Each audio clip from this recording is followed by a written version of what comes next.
sumisigaw na. Sumisigaw na bumalik ka na. Ako sinigawan niya. Huwag ka na! Viewers ng Rochelle Antigna vlog, please do subscribe and thank you for all your support. Toits, oh. Yeah, no? Ingat. Iniwan sa gitna ng laban natin sa pandemya. Ang isang taong tunay na nagbigay ng pagmamahal, malasakit at kalinga sa aking mga nanay at tatay. Ang bakang galing sa hirap ng sumika. Ang bakang Maynila, Yorme Isko Moreno Camargos. Bago kayo. Bakit ka bali-bali ang mundo niyo eh? Alam ko, sasayaw ko. Hi! Hello! Ako, may sinagising.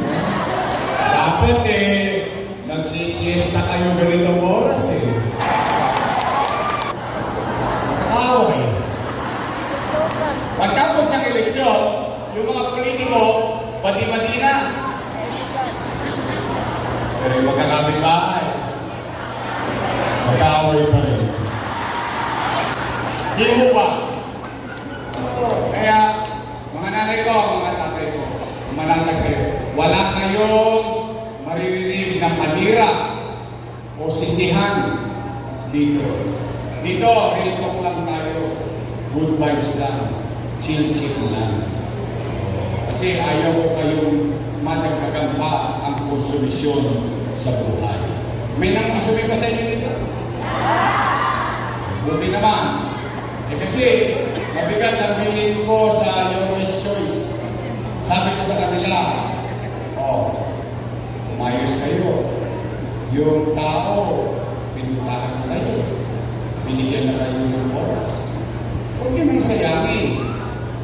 Kung kayo'y kandidato first time, sabihin niyo na lang kung ano ang gagawin ninyo.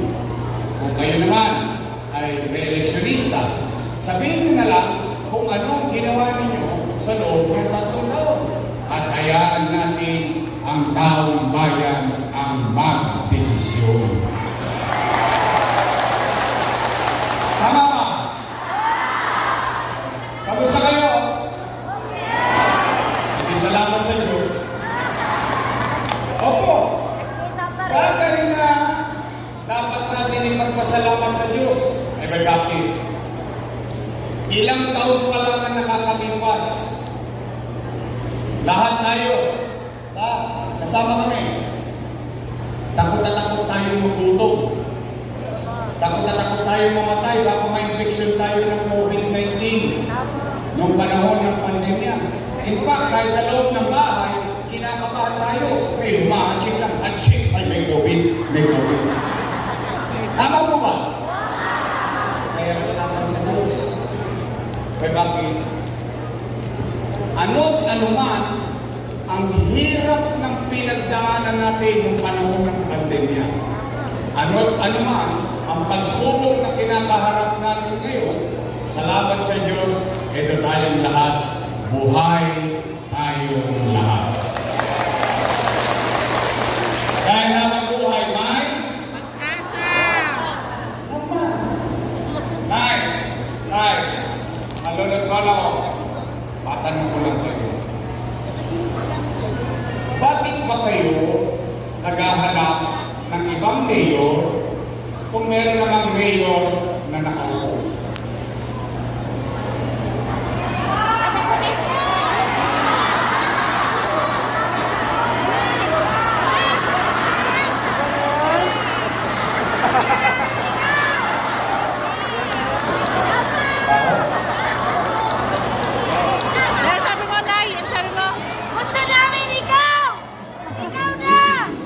Ano ba? Bumalik ka na ha? Bumalik ka na! Yes! Kaya ako naman yan naitanong. Siyempre, babalik na yun. nangangamatay ako. Bakit? Dahil ang mga nangaupo, alaga ko po yan. Opo. Inaruga ko yan for almost 20 years. Bakit? Dala ng pagtanaw ko ng utang na loob kay laki-laki. Alam niyo yan. Hindi ko yan kinubli. Hindi ko yan tinago. In fact, tayo mga Pilipino, hindi lang taga-Tondo ha, tayo mga Pilipino, bilang Pilipino, isa sa itinatapos sa laro natin o ipinagmamalaki natin kaugalian sa buong mundo, tayo mga Pilipino ay marunong tumanaw na at ang unang loob walang katapusang bayaran. Tama ba? Tingnan natin kung talaga bang inalagaan ko, inarugat ko yung mga anak ni Boss Danny bilang pagganti ng utang na loob sa kanya.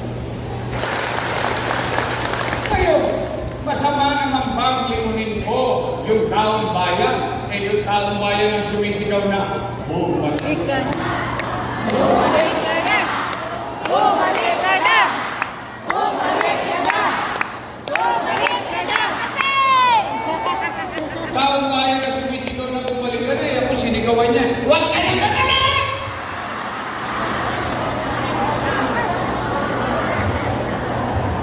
Napanood niyo? Napanood ko din eh. Para ba akong asawang inipaki sa maleta yung damit ko, inagi sa pintuan, huwag ka na bumalik! Eh bakit sila natatakot? Bakit sila nangangamba? Hindi naman sila may-ari ng pwesto niya.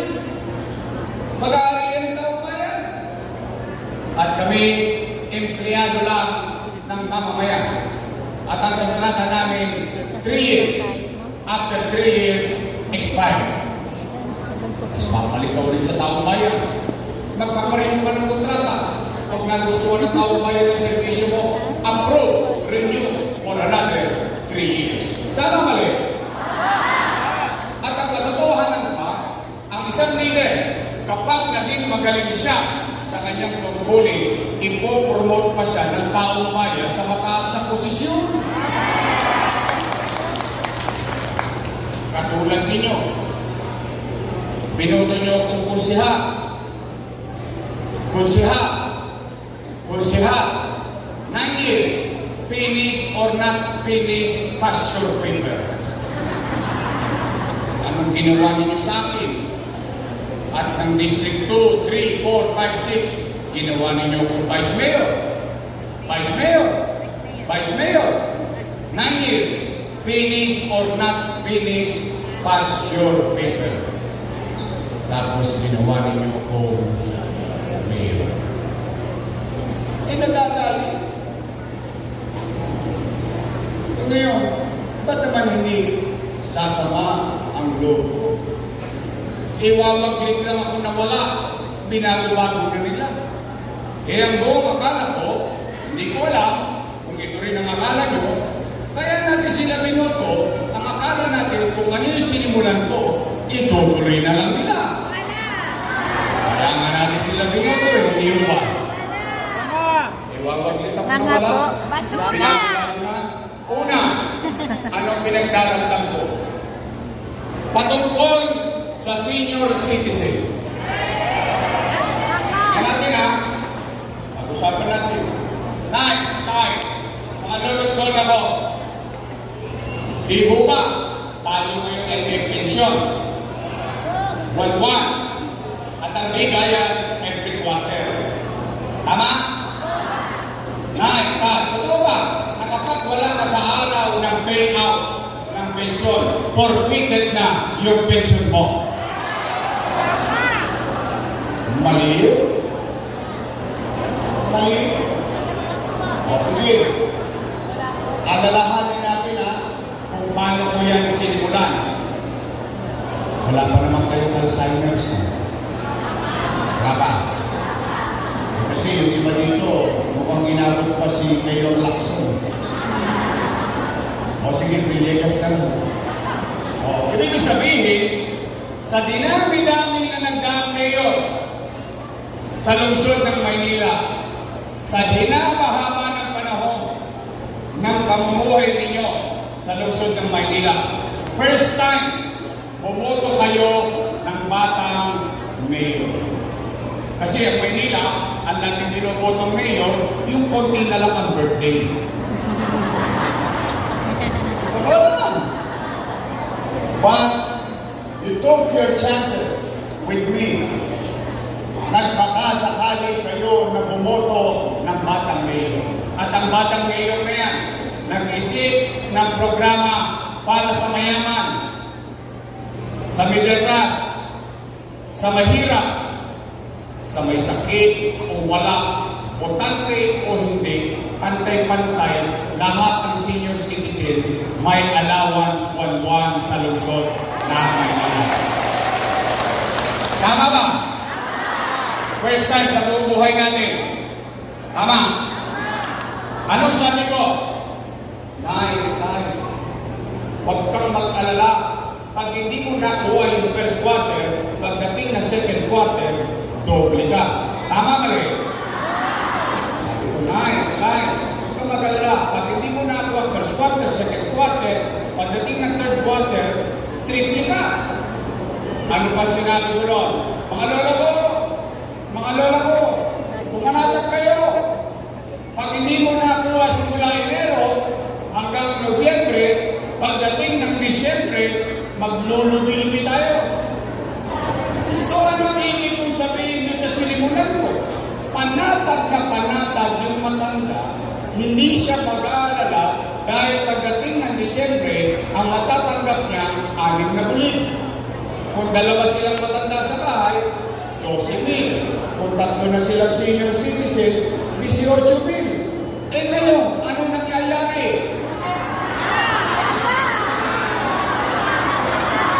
Takot na takot tuloy yung matanda. Bakit? Eh, hindi naman mahuhulaan ng mga matatanda kung anong petsa, kung anong araw ang payout. Tama, Mali? Eh, alam mo naman ng mga matatanda, malalapot ang dugo niya. Maaga na gigising yan. Ay, siyempre, pagkagising sa umaga, nag-aalala yan. Saan niya pupunta?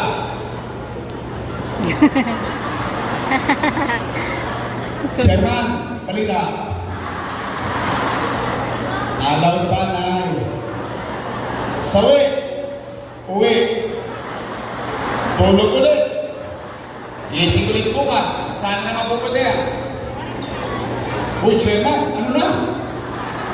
Lolo, wala pa. Eh, mamalas-malas mo. Yung matanda, tinawagan ng apo. Lola, namimiss ka na namin. Pasyalan mo naman kami dito sa Cavite. Lolo, namimiss ka na namin. Pasyalan mo naman kami sa Bulacan. Yung pobreng matanda, walang nagawa. Apo tumawag. Nagbakasyon. 2 days after, balik ng Rojas. Chairman, ano na? Nako, Nay, nagkabigayan kahapon, wala ka.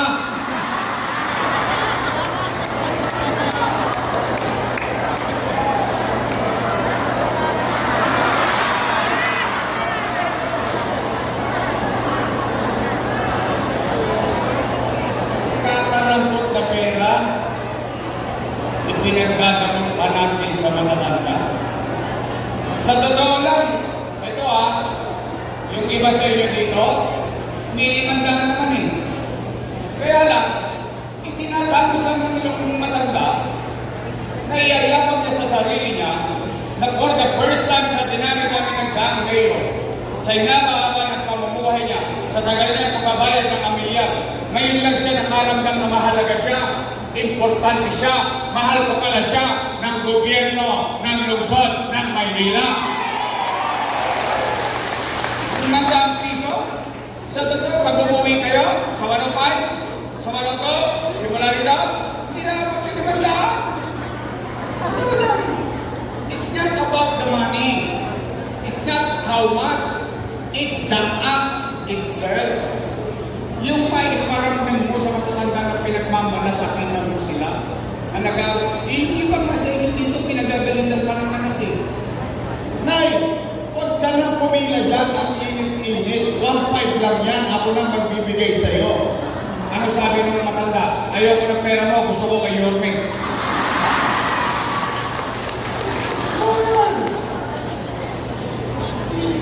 Pahirap. O Nay,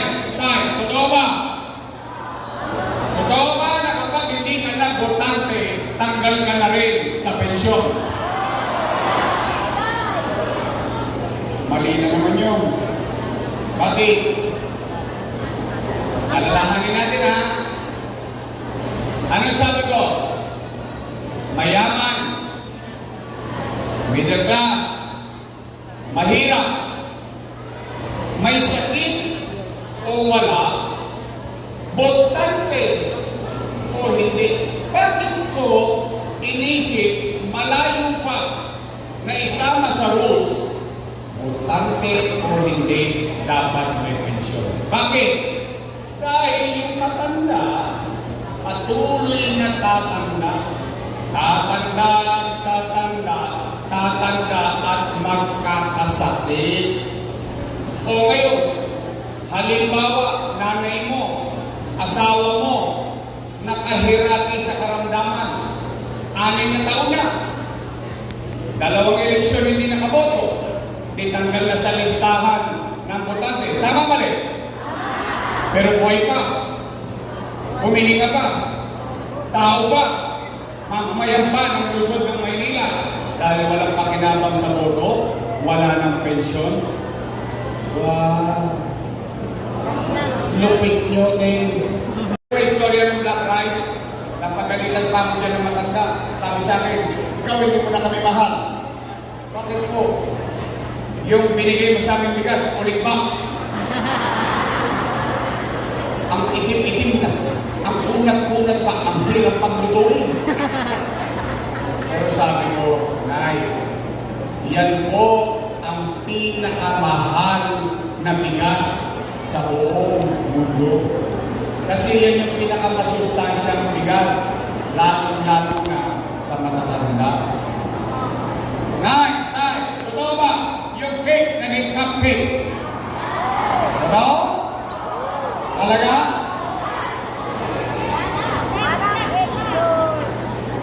Ayun, tanungin ninyo ako. Tanungin ninyo ako bakit hindi sasamahan ko. Bakit? Lahat ng ginawa ko na yan, ginawa ko yan kasama sila. Alam nila ang dahilan ko. Alam nila nasa puso ko. Alam nila nasa isipan ko.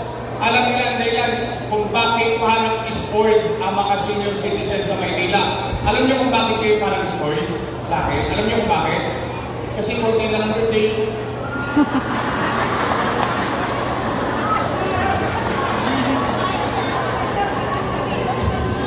Matagal pa? Huwag kayo matakot dyan. Una-una lang yan.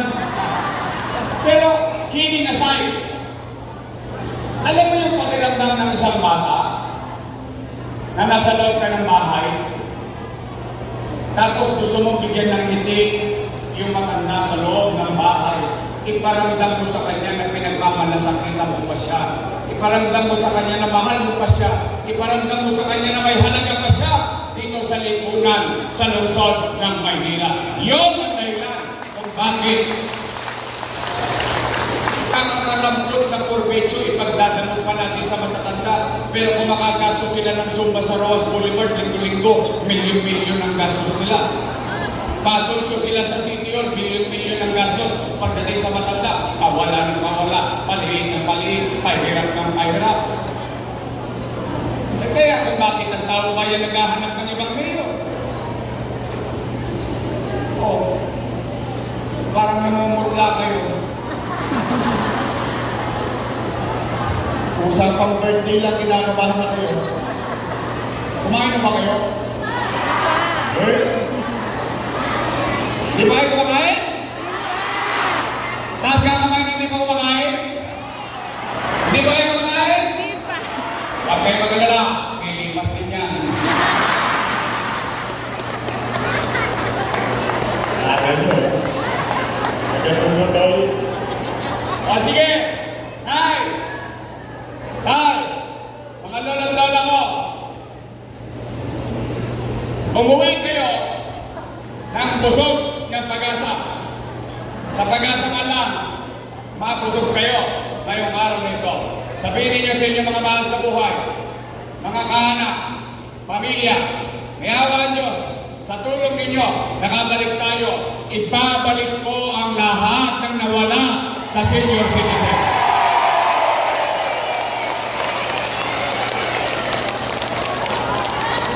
Pangalawa, Nay, totoo ba? Totoo ba na kapag magpapacheck up ka sa health center, kailangan naka-online schedule ka pa? Well, sosyal? Ano, Mary Johnson?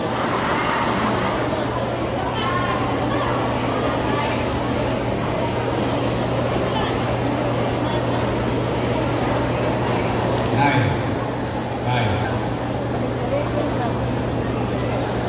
Diyan yung mahalata, yung leader, hindi nauunawaan ang katayuan ng kanyang mamamayan.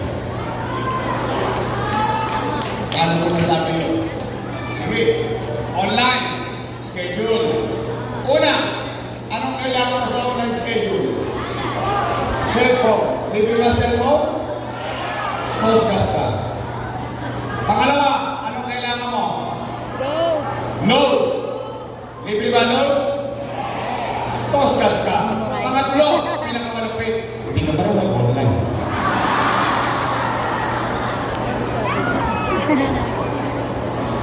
Nay, sample lang. Ano pangalan niyo? Si Nanay Elisa. Hindi mangyayari sa ito ha, sample lang. Halimbawa, si Nanay Elisa, isang araw, hinahapo.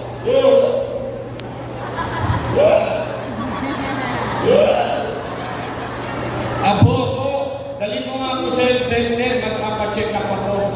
Ano sagot na nga po ni Nanay Elisa? Tumigil ka, Lola, wala kang online. Ano nangyari kay Nanay Elisa?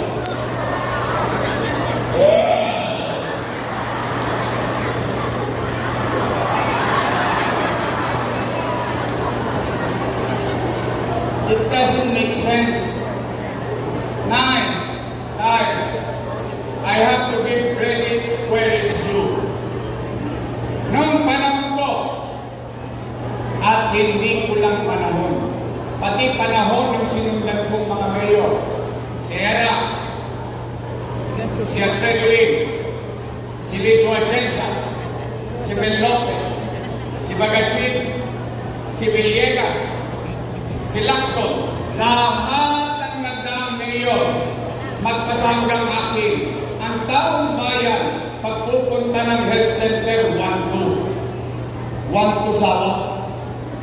Anytime pwede kang magpa-check up sa health center, wala kang kakailanganin dadalhin. Tama mali? Bakit kailangan mo ka magpa-online schedule? Ibig kong sabihin, magpapabipi lang ako. Kailangan ko pa magpa-online? Wow! Lupit nyo din. O na, tayo, para madali yung usapan. Pangalawang pag-asang gawin ninyo, may awa ang Diyos, sa tulong ninyo, nakabalik tayo. Ibabalik ko yung bakuna laban sa pneumonia. Ibabalik ko metformin losartan. Ibabalik ko yung vitamin C ng matanda at vitamin C ng bata. Ibabalik ko yung bakuna sa sanggol. Ibabalik ko yung maintenance ng test tube. Mabutis. Kasi kailangan nila ng calcium. Kailangan nila ng iron. Tama mali? At ibabalik ko ang magaang na sistema ng health center sa Maynila. Pangatlo, pero kayo ang sasagot nito. Bakit? Hindi po pwedeng sa akin manggaling. Why? Siyempre bias. Bakit? Kalaban ako sa politika. Kaya kayo tatanungin ko. Kasi ako may napapansin. Hindi ko alam kung napapansin nyo din. Nay, napapansin nyo ba na parang dumudugyot ulit ang Maynila?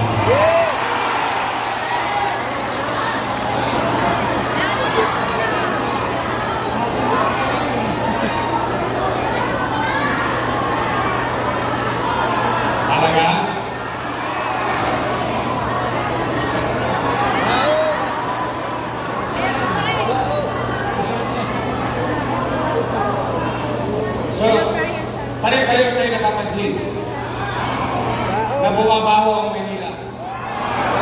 Na dumudugyot ang Maynila? Tay, anong nangyari sa atin? Masyado naman tayong, kung ba tayo mahirap? Kung ba tayo squatter, kailangan maging dugyot na tayo? Tay, luminis na yan eh. Bakit pa nila palitan? Tay, high school pa lang ako. 1992, panahon ni Mayor Lim, na-resolve na ang basura sa Maynila.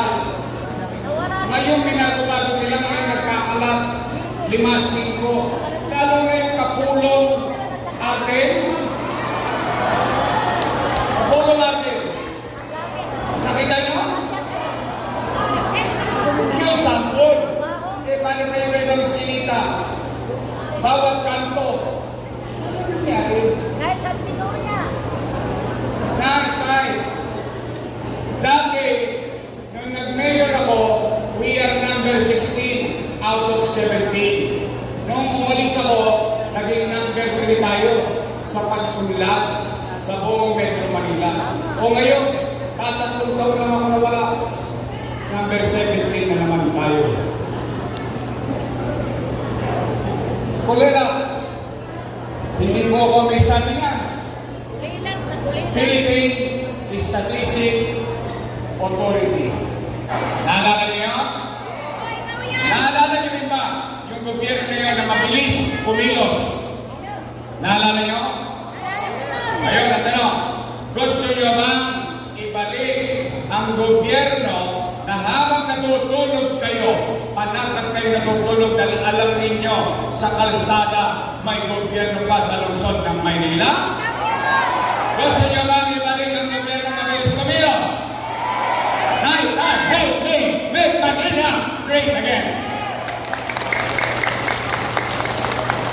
Pangapat at panghuli para umiyan na. Nagkaw na rin ako. Pag umabot ng alas 6, mag-aabono si Congressman Ermix. At makaawain kayo sa bahay. Puro kikilako ng kaldero. Walang nagsaing. Nakipag-chismisan sa tatuan.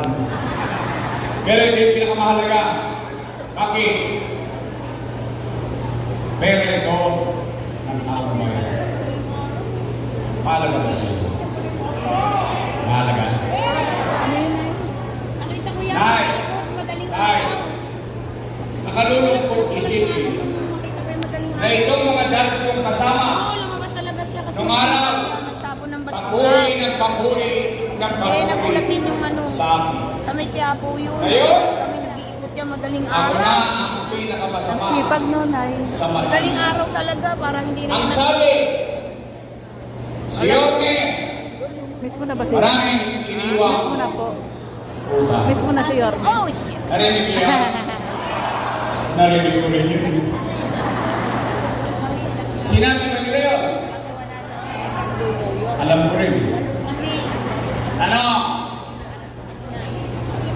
Gusto nyo bang marinig ang sagot? Dapat ha? Pero yun. Tama ba? Gusto nyo bang marinig ang sagot galing sa akin? Dapat din. Bakit? Ang leader dapat pinaninindigan niya ang bagay na ginawa niya sa kanyang mamamayan. Hindi siya para magturok, magsisi na magsisi. Leaders should owe and take responsibility sa bagay na ginawa niya at hayaan niya ang taong bayan ang humusga kung tama ba yung ginawa ng leader o hindi. Tama po ba? Tanong, real talk lang.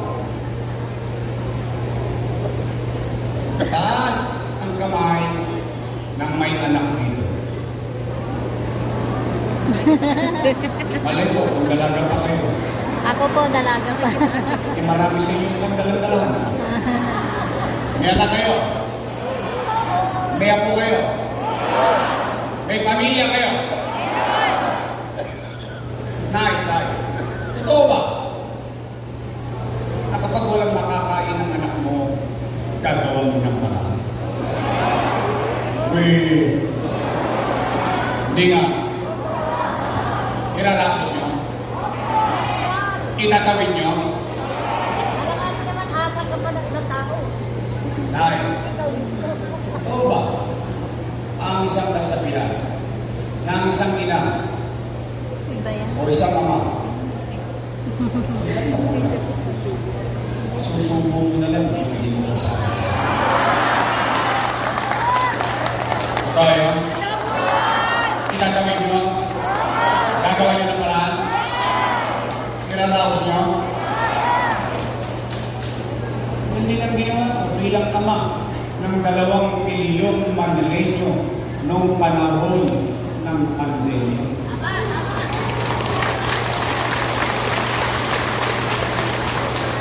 Nay, when you elected me as your mayor in 2019, wala kayong narinig sa akin na sinisi ko yung nakaraan, na walang iniwang pera sa akin. Wala! Dire-diretso agad ako. Bakit? Ibinuno na ako ng taong bayan eh. Unang-una, hiningi ko sa taong bayan mag-mayor ako. Hindi naman binigay sa akin ng taong bayan yun ng pusa eh. Hiningi ko, binigay ng taong bayan. E di kargo ko na lahat ng responsibilidad nun. Tama ba rin? Hindi para magturo ng magturo, manisin ng manisin eh. Tama ba rin? Ano mo lang ginawa? Nilinis ko Maynila. Nilinis ko Maynila. Tayo na, inapakan ko sa labas ng City Hall eh. Naalala niyo yun? Umaayos na ang Maynila. Sumusunod na ang taong bayan. Nawawala na ulit ang pagkadugyot ng Maynila. Ang mga Tolonges, takot at takot sa Maynila. Pati Arden.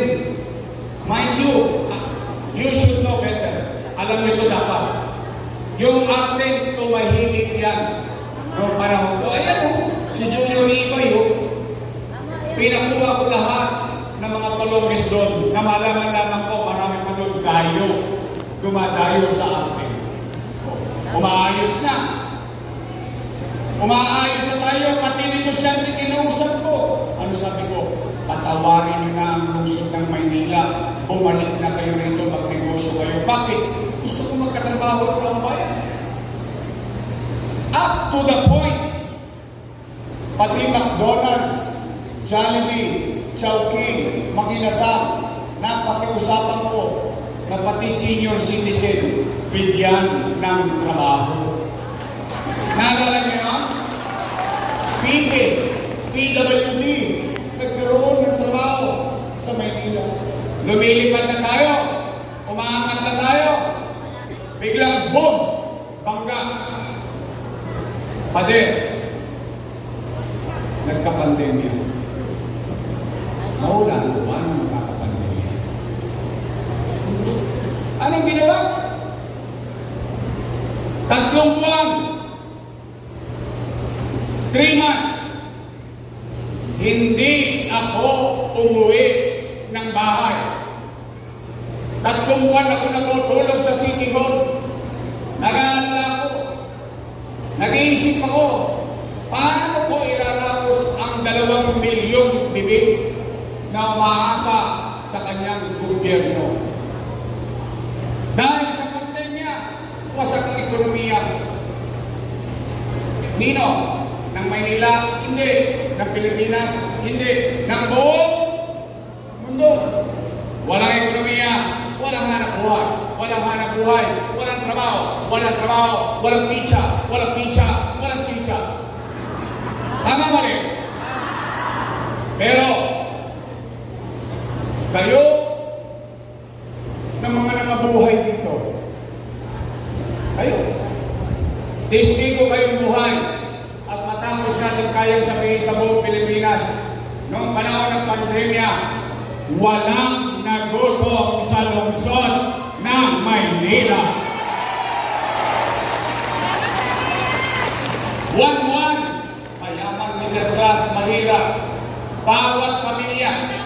Hindi bawat bahay, bawat pamilya may food box. Hindi pa naubos yung food box, gawarating na naman yung food box. Buwan-buwan, tama ba rin? Habang tayo nilaraos ko yung gutom, ano nangyari? Tayo lang. Itinatampo sa akin ng ibang mayor sa Pilipinas. Bakit? Tanging Maynila lang ang nakabili ng sarili niyang bakuna para maproteksyonan ang mga batang Maynila. 500,000 doses na bakuna. India, nagkakaubusan ng oxygen. Pilipinas, nagkakaubusan ng oxygen. Maynila, tangke-tangkeng oxygen ang available sa atin. Tayo lang, may remdesivir, tocilizumab, molnupiravir. Daang libo ang isa, mabuhay lang ang isang pasyente na may COVID-19. 52 days, buong Pilipinas, private hospital, nagkakaubusan ng kama sa ospital, nasa balita araw-araw. Sa Maynila, may itinatag, Manila COVID-19 Field Hospital para sa mga COVID patient ng Maynila. Worth 300 million pesos. Mabuhay lang ang taga Maynila.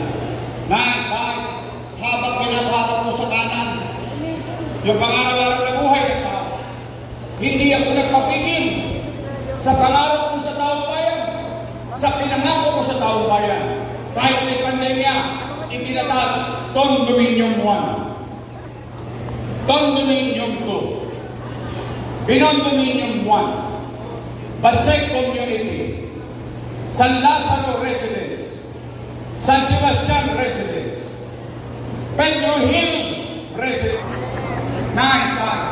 Bakit ako nagpapagawa ng pabahay sa Maynila? Una, pinangako ko yun sa inyo. Tama. Pangalawa, squatter ako eh. Yes.